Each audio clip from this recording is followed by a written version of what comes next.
पिछले पार्ट में हमने देखा था कि ज़ाओ फेंग लू से बचकर भाग रहा था, लेकिन लू भी उस पर हमला कर उसे रोक लेती है। वो दोनों अभी आमने सामने थे। लू ज़ाओ फेंग से कह रही थी कि वो फिर से क्विंग सेक को ज्वाइन कर ले, लेकिन ज़ाओ फेंग इस पर कोई जवाब नहीं देता, जिससे लू को उसका जवाब मिल चुका था। वो वहाँ से जाने लगती है, लेकिन वो कहते हुए जाती है कि अगली बार जब हम मिलेंगे तब हमें याद नहीं रखना है कि हम एक दूसरे को जानते हैं। इसके बाद लू वहाँ से चली जाती है। कुछ ही देर बाद वहाँ एक एनर्जी रिलीज होती है जो उसी ट्रेजर के अंदर से रिलीज हो रही थी। हम देखते हैं कि ये ट्रेजर असल में बादलों के ऊपर है। एक पेड़ है जो कि वहाँ बादलों के ऊपर तक जाता है। अब ज़ाओ फेंग उस एनर्जी का पीछा करते हुए सबसे पहले वहाँ पर पहुँच चुका था और आगे बढ़ रहा था। तो अब इस पार्ट की शुरुआत में हम सबसे पहले लू को देखते हैं, जो कि अभी उसी एनर्जी का पीछा करते हुए उस पेड़ के ऊपर आ चुकी थी। वो भी अभी उस जगह को ढूंढ रही है जहाँ से उसे वो एनर्जी महसूस हो रही है। इसके बाद हमें ज़ाओ फेंग को दिखाया जाता है। वो भी सेम उसी एनर्जी का पीछा कर रहा था। हालांकि उसे बिल्कुल भी उम्मीद नहीं थी कि वहाँ उसकी मुलाकात लू से होने वाली है। इसके बाद यहाँ से सीन चेंज होता है और हम जिन को देखते हैं। वो अभी उसी एनर्जी का पीछा कर रही थी, जिस दौरान बाकी वो सब फेंग, ली, मोंग और ज़ियायू वो चारों उसके पीछे थे। पर अचानक से ही वहाँ पर वही स्नेक आ जाता है जिसे हमने उस फॉग वाले इलाके में देखा था। वो अचानक से आया था, इस वजह से ये उसके अटैक से बच नहीं पाते और वो स्नेक इन्हें खा जाता है। हालांकि वो स्नेक इन्हें निकले इसके पहले ही मॉन्क ने एक बैरियर क्रिएट कर लिया था और अब ली हमला करते हुए सामने उस स्नेक के मुंह को खोल देता है, जिसके बाद वो वहाँ से बाहर आ जाते हैं। लेकिन वहाँ जिन अभी भी इनके ऊपर हमला कर रही थी, जिससे इनका बैलेंस बिगड़ जाए और वो स्नेक इन्हें यहाँ पर बिजी कर ले। पर अब वो सभी किसी तरह से बच जाते हैं। इसके बाद अब हम वापस से ज़ाओ फेंग के पास आते हैं। वो आगे बढ़ते हुए उस एनर्जी वाली जगह पर पहुंच चुका था, लेकिन उसकी मुलाकात वहाँ पर फिर से लू से होती है।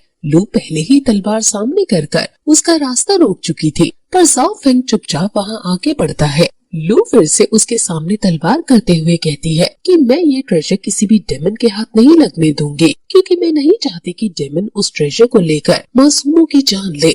अब ज़ाओ फेंग कहता है कि तुम्हें कैसे पता कि मैं इसे किस वजह से ले जा रहा हूँ। लेकिन अब तभी लू ने उस पर हमला करना शुरू कर दिया था, जिसके बाद उन दोनों में फाइट शुरू हो जाती है। लू हमला कर रही थी, इसलिए ज़ाओ फेंग अपने आसपास एक बैरियर क्रिएट करता है और उससे कहता है कि मैं तुमसे लड़ना नहीं चाहता, तुम वापस लौट जाओ। लेकिन लू कहती है कि मुझे भी तुमसे लड़ने में कोई इंटरेस्ट नहीं है, तुम इस ट्रेजर को छोड़ दो, मैं तुम्हें जाने दूंगी। हालांकि अब वो दोनों ही एक दूसरे की बात नहीं मानने वाले थे, जिस वजह से उनके बीच बहुत खतरनाक लड़ाई शुरू हो जाती है।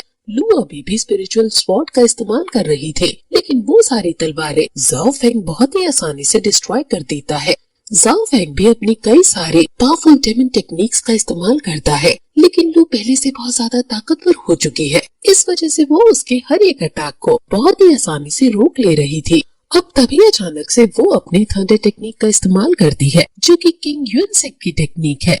ज़ाओ फेंग उस टेक्निक से बच जाता है, लेकिन अब वो भी उसी सेम टेक्निक का इस्तेमाल करता है, जिससे लू थोड़ी मुश्किल से बची थी। वो कहती है कि अब तुम डेमन बन चुके हो, फिर आखिर तुम किंग युएनसेक की टेक्निक का इस्तेमाल क्यों कर रहे हो। जिस पर ज़ाओ फेंग कहता है उसे जब जैसा ओपोनेंट मिलता है वो उसके हिसाब से टेक्निक बदलता है। लेकिन इस चीज पर लू कहती है कि ठीक है, अब मैं पहले की तरह कमजोर नहीं रही, इसलिए मैं चाहती हूँ कि तुम्हें जितनी भी टेक्निक्स आती हैं तुम उन सभी का यूज करो, मैं उस हर एक टेक्निक को रोकूंगी। इसके बाद ज़ाओ फेंग ने भी अपनी पूरी पावर यूज करना शुरू कर दिया था और लू भी अपनी पूरी पावर का इस्तेमाल कर रही थी। वो कई तरह के फॉर्मेशन क्रिएट करती है, जैसे कि 10,000 स्वॉर्ड क्लोन टेक्निक। ये बहुत पावरफुल थी, लेकिन ज़ाओ फेंग ने किसी तरह से एक फॉर्मेशन क्रिएट करके उन सभी स्पिरिचुअल स्वॉर्ड्स को रोक लिया था।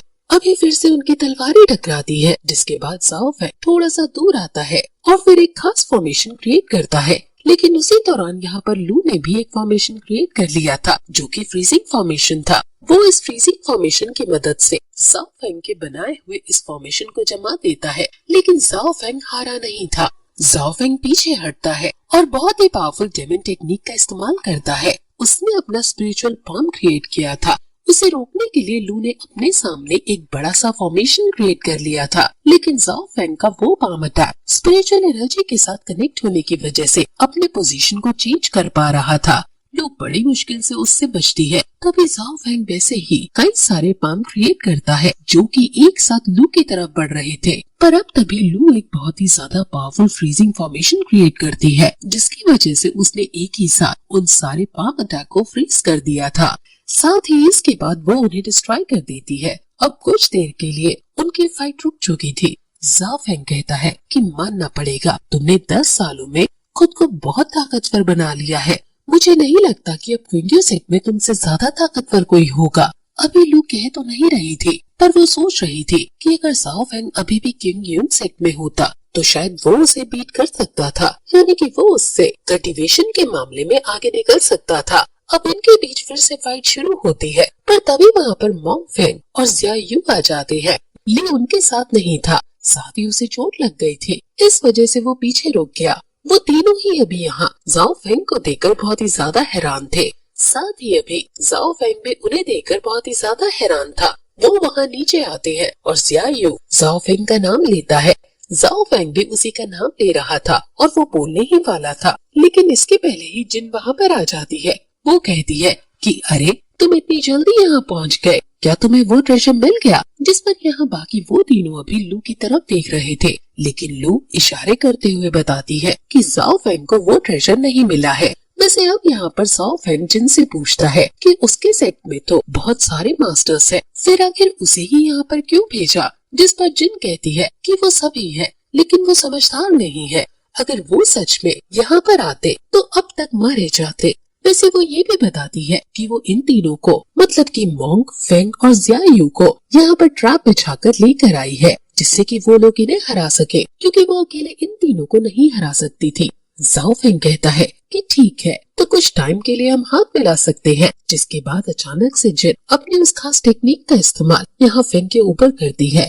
फेंग कुछ देर के लिए तो उसके कंट्रोल में भी आ गया था, पर तभी मोंग उसकी एनर्जी को डिसमिस कर देता है, जिससे फेंग वापस से कॉन्शियस हो जाता है। वैसे अभी वो मोंग जिया फेंग से कुछ कहना चाहता था, पर जब वो उसका नाम लेता है तो जाओ फेंग कहता है कि ये उसका नाम जाओ फेंग नहीं है। वो अपना रियल नेम बताता है, जो कि उसने बदल दिया है। पर तभी फेंग आगे आते हुए कहता है कि तुम हमारे लिए हमेशा जाओ फेंग रहोगे, तुम हमारे भाई हो। लेकिन इतने में ही मोंग उसे रोक देता है और कहता है कि अब इस सब का कोई फायदा नहीं, क्योंकि वो फिर से हमारे पास नहीं आ सकता। अब इसके बाद उनकी लड़ाई शुरू होने वाली थी, लेकिन इसके पहले ही अचानक से वो जगह हिलने लगती है और तभी वहाँ पर एक बड़ा सा ब्लैक स्नेक आता है, जिसे हमने भी कुछ देर पहले देखा।